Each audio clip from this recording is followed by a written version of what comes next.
Discuss about the relation and function. Okay, सबसे पहले हम लोग क्या करेंगे, सेट थ्योरी सीखेंगे जो क्लास 11th में है। और ये जो है CSIR नेट के लिए भी इंपॉर्टेंट है। आपको अलग अलग तरह करके आपको सारा सेटअप को बता देंगे। नेक्स्ट आपको सेट के बाद, जैसे हम लोग सेट के पास स्टार्ट करेंगे, वो हम लोग के पास रिलेशन आ जाएगा। और जो रिलेशन के बाद हम लोग के पास क्या पढ़ेंगे, फंक्शन पढ़ेंगे। उसके बाद हम लोग को नेक्स्ट थिंग जो होगा, जैसे सीक्वेंस आएगा, सीरीज आएगा, ये सारी चीज़ हम लोग पढ़ेंगे। ठीक है, और उसकी सबसे पहले हम लोग सेट थ्योरी के बारे में थोड़ा सा पढ़ लेते हैं। ठीक है, सबसे पहले सेट थ्योरी का जो कॉन्सेप्ट था, जॉर्ज कांटर के द्वारा दिया गया हुआ था सेट थ्योरी। ठीक है, जॉर्ज कांटर के सबसे पहले इसके बारे में कॉन्सेप्ट दिया हुआ था। ठीक है, तो इसी को हम लोग क्या कहेंगे, सेट थ्योरी का सबसे पहला जो पॉइंट था उसी से इशू हुआ था, तो ठीक जॉर्ज कांटर। ठीक है, देखिए सेट थ्योरी, देखिए सेट में जो है सबसे पहले आपको बताते हैं, सेट्स जो है, सेट्स का मतलब अगर बोला जाए तो कोई भी चीज़ का कलेक्शन को हम लोग क्या कहेंगे, सेट्स कहेंगे। लेकिन वो कलेक्शन ऐसा चीज़ होना चाहिए जो आपको अच्छे से वेल डिफाइन होना चाहिए। ठीक है, अच्छे से अगर वो डिफाइन किया हुआ, जिसमें हम लोग क्या कर सकते हैं, कोई भी इंक्लूशन कर सकते हैं, कोई भी चीज़ को एक्सक्लूड कर सकते हैं, इंक्लूशन कर सकते हैं, तो वो सारी चीज़ जो है सेट थ्योरी में आता है। ठीक है, तो यहाँ से हम लोग कर सकते हैं। ये सबसे पहला इसका कॉन्सेप्ट था, जॉर्ज कांटर दिया हुआ था इसका।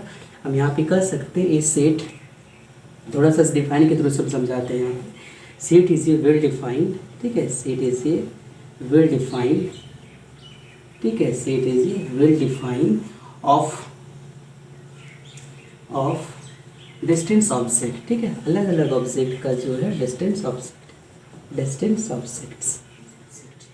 अब देखिए इसका क्या है कि आपको एक जो वर्ड दिए हैं आपको, वेल डिफाइन का मतलब क्या होता है वो आपको थोड़ा बताते हैं। सो बाय वेल डिफाइन, जो वेल डिफाइन का मतलब होगा बाय वेल डिफाइन। ठीक है, by well define means there is no confusion. हम लोग के पास कोई उसमें कन्फ्यूज़न नहीं होना चाहिए रिगार्डिंग इंक्लूशंस। कोई चीज़ को, इंक्लूशन का मतलब हो गया कोई चीज़ को इंक्लूड करने में। ठीक है, इंक्लूड करने में, एंड एक्सक्लूशन मतलब उस चीज़ को हटाने में। मतलब किस चीज़ को हम लोग को सेट में रखना है और किस चीज़ को सेट में नहीं रखना है। ठीक है, ऑफ ऑब्जेक्ट्स। तो ये चीज़ आपको समझ में आ जाना चाहिए, ये चीज़ कि ये सेट का डिफाइन हुआ। ठीक है, सेट में सबसे पहले आपको पता है कि सेट जो है एक वेल डिफाइंड आपका डिस्टेंस ऑब्जेक्ट का सेट होता है। ठीक है, बाय वेल डिफाइन का मतलब हो गया there is a no confusions. जो हम लोग कन्फ्यूज़न में, मतलब जो भी कन्फ्यूज़न हो इंक्लूशन और एक्सक्लूशन के अलावा, उसमें जो है कोई कन्फ्यूज़न नहीं होना चाहिए। ठीक है, तो एक एग्जांपल के थ्रू से आपको समझा देते हैं कि इंक्लूशन एक्सक्लूशन क्या होता है। और ये चीज़ सबसे पहले बताए आपको, जॉर्ज कांटर जो थे ये सेट के बारे में बताए हुए थे। ठीक है, तो ये वही वो सारे कॉन्सेप्ट में यहाँ पे लोग डिस्कस करेंगे। उसके बाद जो है, इसके बाद जो है वेन डायग्राम, वेन जो है मैथमेटिक्स के बारे में लोग डिस्कस करेंगे नेक्स्ट थिंग्स। तो सबसे पहले आप यहाँ देख लीजिए, एक चीज़ आपको जो है यहाँ से क्लियर हो जाना चाहिए, ये वेल डिफाइन क्या होता है। यहाँ पे 2-3 वर्ड आ गया आपके पास, एक वेल डिफाइन क्या हो, फॉर नेक्स्ट इंक्लूशन क्या होगा। ठीक है, और एक्सक्लूशन क्या है। ठीक है, सबसे पहले तो आपको 3 वर्ड आपको डिफाइन बताते हैं, और इसमें से आपको जो है सबसे पहले इसमें कुछ पॉइंट आपको हम बता देते हैं। पहले सेट को हम लोग कैपिटल लेटर ऑफ अल्फ़ाबेट से रिप्रेजेंट करते हैं। ठीक है, सबसे पहले कुछ इसका पॉइंट होता है, उस पॉइंट को हम डिस्कस कर देंगे इसका। ठीक है, सबसे पहले एक एग्जाम्पल आपको थ्रू से आपको समझाते हैं। जैसे इसका एग्जाम्पल मैं आपको, अगर एग्जाम्पल के थ्रू से आपको बेटर वे से आपको समझ में आ जाएगी। जैसे आपको अगर कहा जाए, all beautiful girls of India. ठीक है, ये एक आपको एक हम सेंटेंस दिए, आपको बोले कि आप इसको सेट बनाइए। तो आप देखिए सबसे पहले all beautiful girls of India, क्या आप जो वर्ड है ये वाला वर्ड, ठीक है, गर्ल्स तो आप समझ में आ गया, सारे गर्ल्स को आप लोग इसमें ले लेना है, इसमें कोई परेशानी नहीं है। लेकिन ब्यूटीफुल, द वर्ड ब्यूटीफुल, आप ब्यूटीफुल को आप किस गर्ल्स को आप ब्यूटीफुल बोलेंगे, ये सबसे बड़ी चैलेंजिंग पॉइंट आपके पास है। क्योंकि यहाँ पे इस पैरामीटर को यहाँ पे डिफाइन नहीं किया हुआ है कि ब्यूटीफुल जो वर्ड है वो कैसे कौन सा गर्ल्स को आप ब्यूटीफुल आप बोल सकते हैं। So we can say that is the not a part of set, ये हम लोग का सेट के पार्ट नहीं हो सकता, बिकॉज यहाँ पे नो वेल डिफाइंड चीज़ है। यहाँ पे आप इंक्लूशन एक्सक्लूशन का कोई चीज़ नहीं है, क्योंकि इंक्लूशन आप किसको आप एक्सक्लूड करना है, किनको इंक्लूड करना है, ये आपको कॉन्सेप्ट ही नहीं दे रहा है ये चीज़ आपको। मतलब कोई भी गर्ल्स अपने आप में जो होगा ब्यूटीफुल ही होगा, ठीक है। इसमें कोई पैरामीटर इशू नहीं हुआ, तो ये हम लोग कर सकते हैं it is not a set, ठीक है। ये आपका सेट का पार्ट नहीं है, ठीक है। इट इज़ नॉट सेट, ठीक है।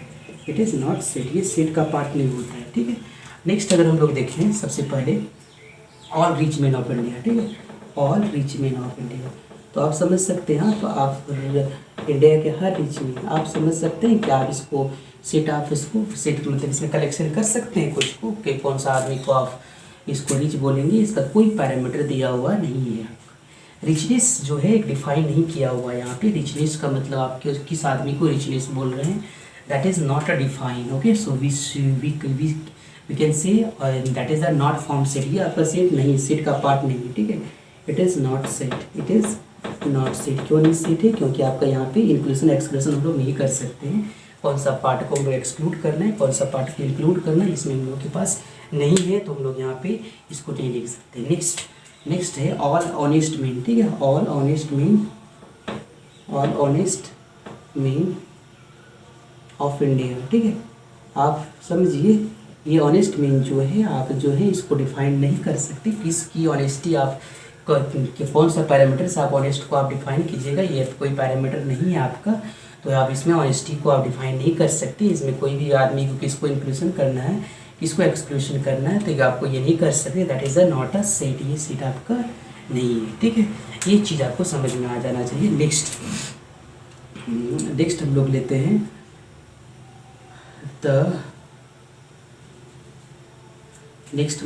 हैं the name of students, the name of students, ठीक है, ऑफ, ठीक है। कर देते हैं यहाँ पे 11 who got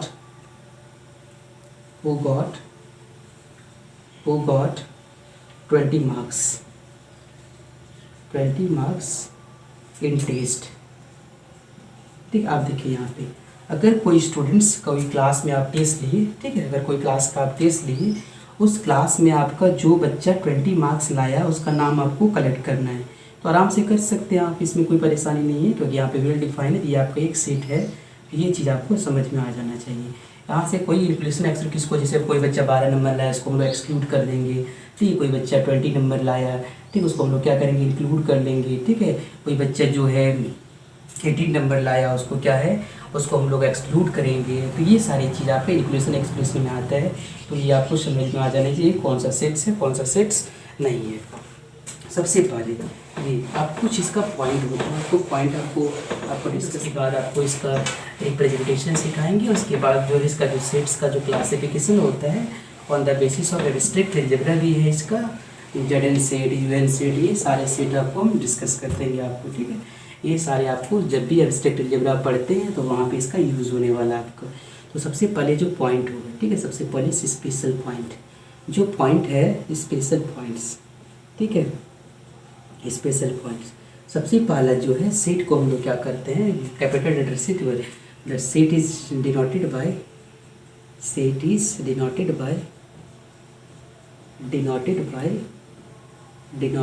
कैपिटल लेटर, ठीक है, कैपिटल लेटर ऑफ अल्फ़ाबेट, ठीक है, कैपिटल लेटर ऑफ अल्फ़ाबेट, ठीक है, ऑफ अल्फ़ाबेट, ठीक है। सपोज जैसे A, B, C, D, ये सारी चीज़ हम लोग दिखाएंगे, ठीक है, सेट को दिखाएंगे, ठीक है। नंबर 2 मेंबर्स जो होगा, ठीक है, जिसका मेंबर्स जो होगा, members of set is denoted by small letter. हमको ये सर इसमें कोई प्रॉब्लम नहीं है आपको, इसमें कोई परेशानी नहीं थी, क्योंकि इसमें डिजिट भी आ सकता है, 1 2 3 भी आ सकता है, तो इसको इसमें हम इसको छोड़ रहे हैं। Members of set denoted by, समझिए आप स्मॉल लेटर से डिनोट करेंगे, लेकिन आपको यहाँ पे 1 2 3 भी आएगा, उसको भी हमको रखना है ऐसा। इसको हम लोग कोई यूनिवर्सल बात नहीं है। मेंबर्स ऑफ सेट को जो है सेपरेटेड जो करेंगे, इज सेपरेटेड बाय कोमा, ठीक है। कोमा से हम लोग उसको क्या करेंगे, सेपरेटेड करेंगे, ठीक है। जैसे अगर ये दिया हुआ ए इक्वल्स टू यहाँ पे 1, 2, 3, 4, 5। नेक्स्ट जो है नेक्स्ट थिंग जो है मेंबर्स ऑफ एलिमेंट, ये चीज़ सबसे इम्पॉर्टेंट चीज़ है, मेंबर्स ऑफ एलिमेंट, ठीक है। मेंबर्स ऑफ एलिमेंट जो होगा कैन बी, कैन और कैन नॉट, कैन और मे नॉट लिखते हैं यहाँ पे, क्योंकि इसके साथ कुछ प्रॉब्लम है इसीलिए बता रहे हैं आपको। मे और मे नॉट रिपीटेड। इसमें देखिए कुछ बुक क्या किया हुआ है इसमें, कुछ बुक में यहाँ लिखा हुआ है कि कुछ मेंबर्स ऑफ सेट को हम लोग रिपीट कर सकते हैं, इसमें कोई परेशानी नहीं है। लेकिन on the basis of cardinality, वहाँ पे कार्डिनलिटी जब लेंगे तो उसको हम लोग हटा देते हैं, ठीक है। ये चीज़ आपको कहा गया है, ठीक है, ये चीज़ आपको। लेकिन कुछ बुक ऐसा बोला है कि मेंबर्स ऑफ एलिमेंट को हम लोग रिपीट नहीं कर सकते, ठीक है। तो कुछ यहाँ पे ये सारे ये पॉइंट में थोड़ा सा डायलेमा में है ये सारा जो है। इसमें कुछ बुक इसको कहता है कि मेंबर्स ऑफ एलिमेंट को रिपीट कर सकते हैं, कुछ बुक बोलता है कि मेंबर्स ऑफ एलिमेंट रिपीट नहीं कर सकते। जो बुक मेंबर्स ऑफ एलिमेंट के बारे में, रिपीटेशन के बारे में बोल रहा है, वो बोल रहा है कि कार्डिनलिटी उसको नहीं लेते हैं। जैसे कि सपोज एक क्वेश्चन आपको एक सेट से है, सपोज ये 1, 2, 3, तो यहाँ पे ये कहा जाता है, इसको ये हम लिख सकते हैं, कहता है कुछ बुक। लेकिन इसका जब कार्डिनलिटी की बात हो, इसका कार्डिनलिटी का मतलब इसका जो एलिमेंट हो, तो इसका एलिमेंट जो होगा टोटल एलिमेंट आपका 3 ही लेना है, 4 नहीं लेना है, ठीक है। तो यही कहता है इसका 4 एलिमेंट कि एलिमेंट्स का सेट जो मेंबर्स है उसको हम लोग रिपीट कर सकते हैं, और रिपीट नहीं, कुछ बुक बोलता है रिपीट नहीं कर सकते हैं, ठीक है। तो आपको ये चीज़ थोड़ा सा एडजस्ट कर लेना है आपको, ठीक है। आप कौन सा बुक को आप फॉलो कर रहे हैं, ठीक है। तो ये चीज़ है, जैसे कार्डिनलिटी इसका क्या होगा, कुछ ऐसा चीज़ आपका कुछ लिखा हुआ है बुक में, ठीक है। तो ये चीज़ आपको थोड़ा सा ध्यान देना पड़ेगा। नेक्स्ट आपको हम जो है सबसे पहले है कि जो रिप्रेजेंटेशन ऑफ सेट होता है वो 2 फॉर्म में होता है। वो पहला सेट बिल्डर फॉर्म होता है, फिर एक रोस्टर फॉर्म होता है। क्लास 11th का चीज़ है, आप इसको अच्छे से कर लें, आपको ये समझ में आ जाना चाहिए roster form, set builder forms. क्योंकि आप अगर एक CSIR नेट एग्ज़ाम में बैठ रहे हैं तो आप एक MSc के स्टूडेंट्स भी होंगे, और इसमें आपको ये समझ में आ जाना चाहिए ये सारा चीज़ जो है आपका छोटा बच्चे के लिए आता है 11th-12th के लिए। तो आपको एक आप जो चीज़ का तैयारी कर रहे हैं ये सारा चीज़ जो है आपको आना चाहिए, सब चीज़, ठीक है। ये चीज़ को आप डिस्कस, आपको अगर हम नहीं भी करें तो आपको ये सारा चीज़ आना चाहिए, ठीक है। तो आपको थोड़ा सा आपको बता देते हैं आपको ये चीज़ कि आपके दिमाग में थोड़ा सा इसके लिए आपको 2 मिनट 1 मिनट आप सोच लें इसके लिए। रिप्रेजेंटेशन ऑफ सेट्स, जब भी सेट्स का रिप्रेजेंटेशन हो तो आपको 2 तरह से सेट का रिप्रेजेंटेशन आपको बताते हैं। कुछ स्पेशल टाइप का सेट जो है, ठीक है, कुछ स्पेशल टाइप का सेट इसमें है। जैसे आपको पता होगा एन यहाँ पे क्या इंडिकेट, सी अगर ले तो यहाँ पे आपको समझ में आ जाना चाहिए सेट ऑफ क्या बताएगा, आपको कॉम्प्लेक्स नंबर के बारे में बताएगा। तो ये चीज़ आपको समझ में आ जाना चाहिए। ये सारा चीज़ आपको हम नंबर थ्योरी में आपको बताएं, ये सारा चीज़ कि कौन सा सेट को हम लोग किस नंबर सेट को रिप्रेजेंट करते हैं, ये सारी चीज़ आपको हम सिखाएं। तो सबसे पहले हम थोड़ा सा आपको बताते हैं साइड सेट का थोड़ा सा आपका फ्लो चार्ट बता देते हैं, ताकि आपको ये समझ में आ जाए कि अपर लेवल से जो है अपर लेवल के चीज़ तक आपको, और छोटा वाला चीज़ आपको भी आपको समझा देंगे, ठीक है। तो आपको थोड़ा सा इसके बारे में आप पढ़ें, और जो चीज़ आप क्या है उसको हम स्टार्ट करेंगे। जो आपका नेट का पार्ट है, तो आप सबसे पहले आप देखिए, अगर सेट्स का जो क्लासिफिकेशन कार्डिनलिटी के बेसिस पे अगर लिखे हम लोग, ठीक है, on the basis of cardinality, ठीक है, अगर लेंगे तो यहाँ कार्डिनलिटी का मतलब काउंटिंग के बेसिस पे होगा। सबसे पहले आपको ये समझ में आ जाना चाहिए, इसमें जो होगा वो क्या होता है, आपका एम्प्टी सीट होगा। ये सारा आपको बताएंगे, आपको क्या होगा, एम्प्टी सीट होगा, फिर क्या होगा, सिंगलटन सीट होगा, ठीक है, सिंगलटन सीट होगा, ठीक है। नेक्स्ट आपको बहुत इंपॉर्टेंट टॉपिक है, आपको हम बताएंगे, वो आपको फिनाइट सीट होगा। ये क्या है, फिनाइट सीट है ये, फिर क्या है, इनफिनाइट सेट है, एक क्या है, इनफिनाइट सेट है। और नेक्स्ट जो है काउंटेबल, सबसे इम्पॉर्टेंट है countable uncountable set. Countable set ये बहुत इंपॉर्टेंट है, यहाँ से आपका डिन्यूमरेबल सेट भी आएगा, इन्यूमरेबल सेट आएगा, आपको ये सारा बताएंगे, काउंटेबल अनकाउंटेबल सेट, ठीक है। तो ये सारा बहुत इंपॉर्टेंट है। आपकी इसमें 2 क्लास देंगे आपको, सिर्फ काउंटेबिलिटी और नॉन काउंटेबिलिटी के बारे में आपको, ये बहुत इंपॉर्टेंट है। ये सारी चीज़ आपको, ये सबसे इम्पॉर्टेंट है, हम क्लास देने वाले हैं इसका फ्लो चार्ट आपको एक एक करके आपको बताने वाले हैं, इसमें कोई परेशानी नहीं होनी चाहिए आपको। नेक्स्ट जो है ये सारा चीज़ तो है आपका। नेक्स्ट कुछ है इक्वल सेट्स है, ये सारा चीज़ जो है सो इम्पॉर्टेंट पार्ट्स का जो सेट है ये सारा है, ये चीज़ आपको कर लेना है। और on the basis of composition, अगर हम लोग कंपोजिशन के बारे में हम लोग करें तो कंपोजिशन के बारे में अगर हम लोग पढ़ें, कंपोजिशन का मतलब हो गया हम सेट का एडिशन, सेट का सब्ट्रैक्शन, सेट का मल्टीप्लिकेशन। जनरली सेट का डिवीजन नहीं हम लोग सुने हैं। जैसे सेट का मल्टीप्लिकेशन करें तो उसको हम लोग कार्टेशियन प्रोडक्ट कहेंगे, सेट का एडिशन करें तो उसको हम लोग क्या कहेंगे, यूनियन ऑफ सेट्स कहेंगे। अगर उसको हम लोग अगर हम लोग क्या करेंगे, घटाएंगे तो उसको क्या करें, सब इंटरसेक्ट, उसको हम लोग क्या कहते हैं, सब्ट्रैक्शन ऑफ सेट्स कहेंगे। यहाँ से यूनियन ऑफ द सेट आएगा, इंटरसेक्शन ऑफ द सेट आएगा, एडिशन फिर आएगा आपका मल्टीप्लिकेशन ऑफ द सेट्स आएगा। तो सेट के कंपोजिशन के अकॉर्डिंग हम लोग यहाँ से कर सकते हैं। तो सबसे पहले कंपोजिशन के बेसिस में अगर हम लोग सेट को बांटें तो सबसे पहले आपको ये समझ में आ जाना चाहिए, कंपोजिशन बेसिस के पे सबसे पहला होगा आपका एडिशन ऑफ सेट्स, ठीक है, जिसको हम लोग कहते हैं यूनियन ऑफ सेट, ठीक है, यूनियन ऑफ सेट। नेक्स्ट है आपका intersection of set. Intersection of set क्या होगा वो आपको सिखाएंगे हम, इंटरसेक्शन ऑफ सेट। नेक्स्ट आपका थर्ड जो है यूनियन हो गया, इंटरसेक्शन हो गया।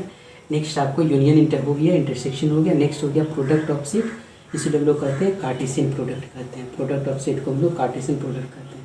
तो कार्टेशियन प्रोडक्ट भी इसको करते हैं, ठीक है, ये आपको हम सिखाएंगे। ये रिलेशन प्लस कंसर्न के लिए बहुत इंपॉर्टेंट पार्ट है।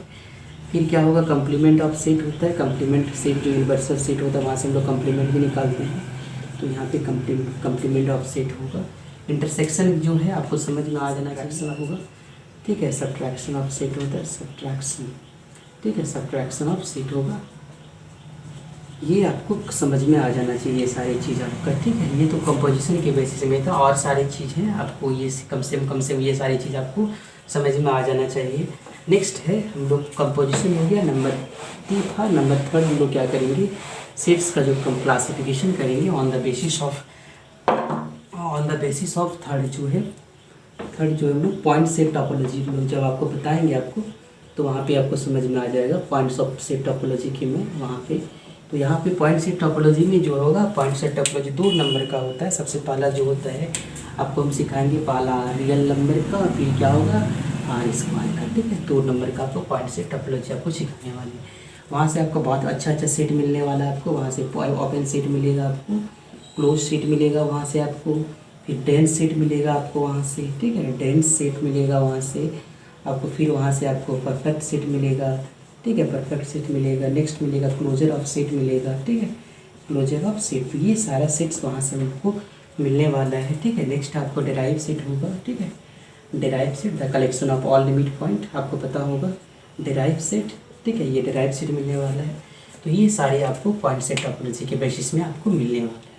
नेक्स्ट आपको अगर हम लोग बोला जाए तो कुछ स्पेशल सेट भी आपको मिलने वाला है, कुछ स्पेशल सेट भी आपको मिलने वाला है। कुछ जो है जैसे 4th अगर हम लोग देखें, कुछ स्पेशल सेट आपको मिलेगा, आपको स्पेशल सेट, ठीक है, स्पेशल सेट्स। इसमें क्या क्या मिलने वाला है आपको बता देते हैं। स्पेशल सेट में आपको क्या होगा, सबसे पहले होगा यहाँ पे कैंटर सेट, ठीक है, ये आपको सारा चीज़ आपको ये पहला होगा कैंटर सेट होगा, ठीक है। नेक्स्ट हम लोग को यहाँ पे होगा कैंटर सेट हो गया, बॉन्डेड सेट हो गया, ठीक है, बॉन्डेड सेट हो गया। जब मेजर थ्योरी आप पढ़िएगा तो वहाँ से भी आपको एक मिलेगा आपको, ठीक है, सेट मिलेगा आपको, बॉन्डेड सेट हो गया, अनबॉन्डेड सेट हो गया, ठीक है, अनबॉन्डेड सेट हो गया। ये सारा सेट आपको मिलने वाला है आपको कैंटर सेट्स। कैंटर सेट बहुत इंपॉर्टेंट है आपको, वो आपको बताएंगे आपको। ये आपका टर्नरी डेसिमल एक्सपेंशन के ऊपर डिपेंड करता है, ये आपको बहुत ही इंटरेस्टिंग भी है, आपको सिखाएंगे। आपका हेनरी बोरेल सेट्स आपको मिलेगा, आपको हेनरी बोरेल सेट आपको जो आप मेजर थ्योरी आप पढ़ते हैं तो वहाँ से आपको हेनरी बोरेल का सेट्स मिलने वाला है।